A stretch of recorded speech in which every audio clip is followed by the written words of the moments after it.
Pasado alas 12 kaninang tanghali nang dumating sa Virac, Catanduanes sina Pangulong Ferdinand Marcos Jr. kasama ang ilan sa kanyang cabinet secretaries.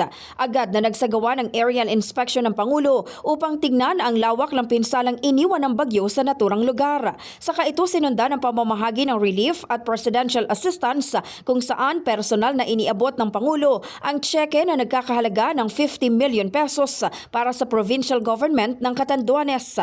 Pinangunahan rin ito ang pamamahagi ng mga family food packs sa mga benepisyaryo na ginanap sa Kapitolyo. Sa kanyang talumpati, tiniyak ni Pangulong Bongbong Marcos na walang deadline ang pagpapaabot nila ng tulong sa mga apektadong residente.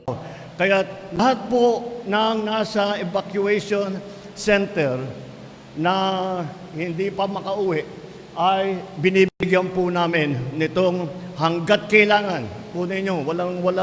Walang deadline po ito. Hanggat kailangan ninyo na magkaroon pa ng food pack, magpapadala pa rin kami ng patuloy na pagpadala ng food pack.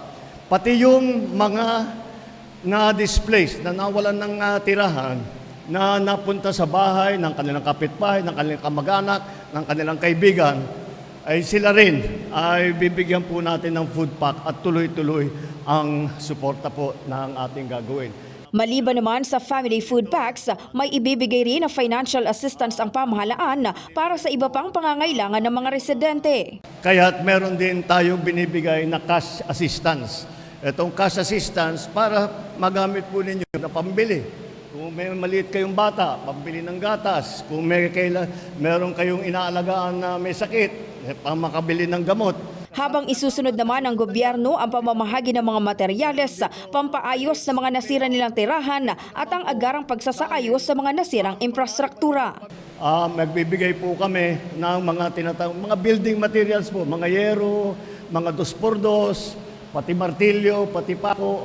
Magdadala po kami para kahit papaano masimulaan ninyo ang pagpaayos ng mga inyong mga bahay, yung mga damaged na bahay. At saka ang tinitingnan po namin ay yung damaged homes at saka fully damaged homes. Nagbigay rin ng katiyakan ng Pangulo sa kanila na hindi aalis ang pamahalaan hanggat hindi sila nakakabangon mula sa pananalasa ng bagyo at hinimok ang mga residente ng Catanduanes na huwag mag-aatubiling lumapit sa pamahalaan kung meron silang pangangailangan. In the heart of changing lives, ito si Brigada Maricar Sargan ng 105.1 Brigada News FM Manila, The Music and News Authority.